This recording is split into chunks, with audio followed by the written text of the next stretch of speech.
강권하시는 하나님, 보라, 우리가 예루살렘으로 올라가노니. 누가복음 18장 31절. 예수 그리스도의 인생에서 예루살렘은 그분이 하나님 아버지의 뜻을 이루시는 정상의 자리였습니다. 나는 나의 뜻대로 하려 하지 않고 나를 보내신 이의 뜻대로 하려 함으로. 이것이 주님의 전생애를 이끌어간 가장 중요한 관심이었습니다. 그가 그 길 위에서 어떤 것을 만나든, 기쁨이든 슬픔이든 성공이든 실패든 그 어떤 것도 그분이 이루시려는 목적을 맞지 못했습니다.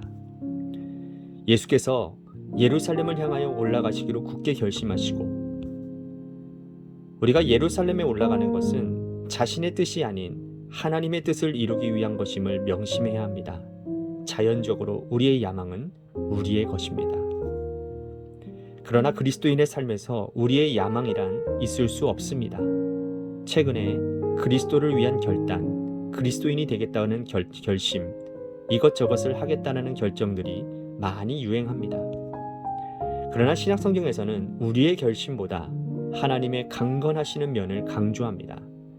너희가 나를 택한 것이 아니요 내가 너희를 택하여 세웠나니. 우리가 의식적으로 하나님의 목적에 붙들리는 것이 아니라 아무런 의식 없이 하나님의 목적에 사로잡히는 것입니다. 우리는 하나님께서 무엇을 목표로 하시는지 전혀 개념이 없으며 앞으로 갈수록 더욱 애매해집니다. 우리는 너무 근시안적이라서 하나님의 목적이 원래의 목표에서 벗어나는 것처럼 느껴집니다. 그리스도인의 삶의 처음 부분에서는 하나님의 목표가 어떤 것이라는 자신의 생각이 있습니다. 나는 이곳저곳에서 가도록 되었지. 하나님은 나로 이 특별한 일로 부르신 거야. 그리고 우리는 그곳으로 가고 그 일을 하게 됩니다. 그러나 하나님의 커다란 강권하심이 그대로 남아있는 경우가 대부분입니다. 우리가 하는 일은 중요하지 않습니다. 하나님의 강권과 비교하면 바닥밖에 되지 않습니다. 예수께서 12제자를 데리시고 주님이 우리를 항상 데리고 다니십니다. 우리가 도착한 것보다 아직 갈 길이 훨씬 많이 남아 있습니다. 주님은 나의 최고봉 새벽 묵상, 오늘은 9월 14일 강권하시는 하나님이라는 제목으로 말씀을 나누도록 하겠습니다. 예수님은요, 하나님이시면서도 이 땅에 오심부터 승천하시기까지 철저하게 하나님의 뜻에 의해 삶을 사셨습니다. 이 땅에 오신 것도 하나님의 뜻이었고요, 사역을 감당하시고 십자가를 지심도 하나님의 말씀대로였으며 하나님의 뜻을 이루기 위함이었습니다. 그리고 하나님의 뜻을 이루기 위함에는 그 어떤 것도 방해도 또 유혹도 되지 않았습니다. 챔버스는 이것을 이렇게 표현하고 있습니다.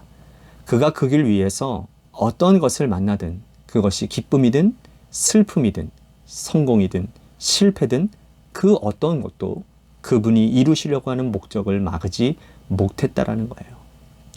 이제 주님의 제자인 우리들도 주님이 가신 그 길을 따라가야 합니다. 다시 말하면 우리들의 삶의 목적은 하나님의 뜻을 이루기 위한 것임을 기억해야 한다는 것이죠. 챔버스는요, 오늘 묵상에서 두 가지를 이야기하고 있는데요. 먼저는 내 야망을 위해서 살 것인가, 아니면 하나님의 뜻을 위해 살 것인가 라는 것입니다. 그리스도인의 삶에서 우리의 야망이란 있을 수 없다라고 말을 합니다. 그렇지요. 우리는 십자가에서 이미 죽은 자들이고요, 주님의 핏값으로 사신받은 주님의 것입니다. 내 인생에 있어서 내 것은 아무것도 없는 것이죠. 내가 소유한 모든 것, 심지어 내 목숨까지도 내 것이 아닙니다. 그러니 그리스도에 대한 우리가 나를 위해 산다라는 건 이것은 어불성설입니다. 우리는 철저하게 주님을 위해, 그리고 주님의 나라와 영광을 위해 살아야 되는 존재들이죠. 챔버스는요, 오늘 묵상에서 또 하나를 강조하는데, 그러면 주님의 뜻을 이루는 삶에서 내 결심으로 하느냐 아니면 하나님의 강권하심으로 하느냐라는 말입니다. 그리스도를 위한 결단, 그리스도인이 되겠다라고 하는 결심, 이것저것 하겠다라는 그런 결정들이 많이 유행하지만, 그러나 정작 신약 성경에서는 우리의 결심보다 하나님의 강권하시는 그 면을 더 강조하고 있다는 거예요. 대표적인 말씀이 요한복음 15장 16절이지요. 너희가 나를 택한 것이 아니요 내가 너희를 택하여 세웠다라는 겁니다.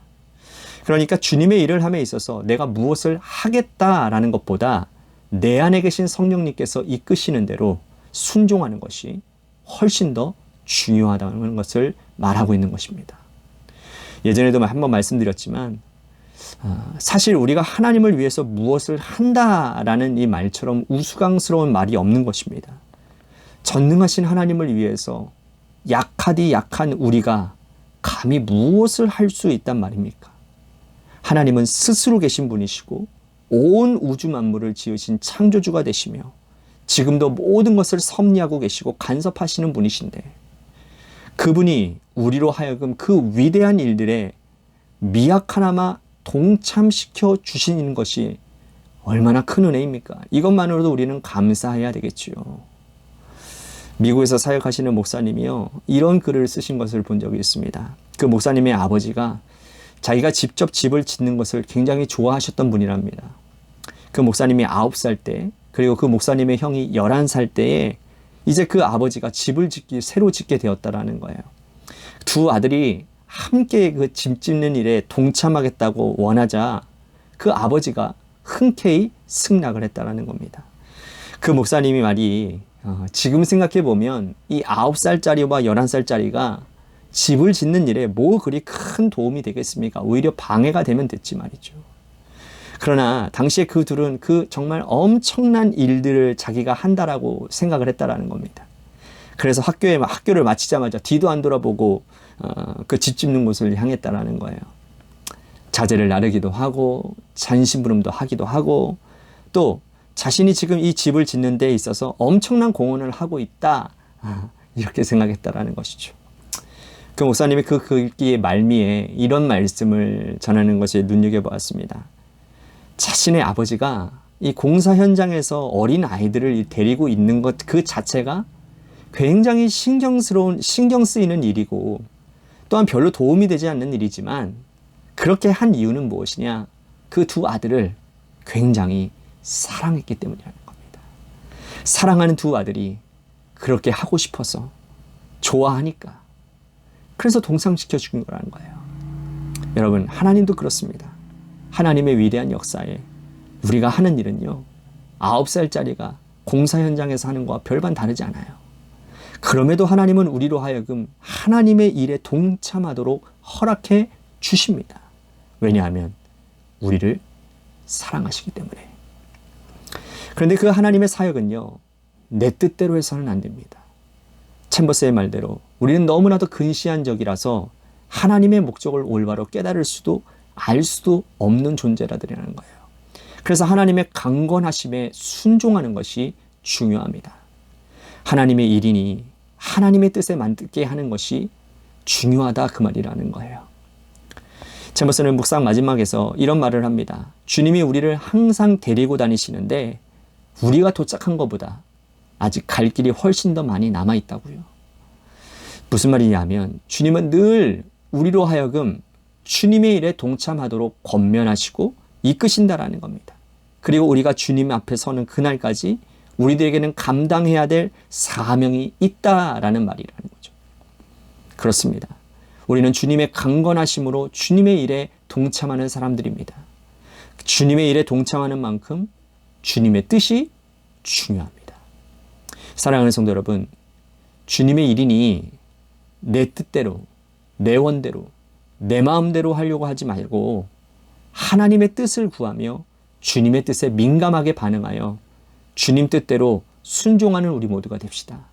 그래서 주님의 일을 주님의 뜻에 맞게 온전히 감당하는 그러한 모두가 될 수 있게 되기를 주님의 이름으로 간절히 축복하겠습니다. 아멘.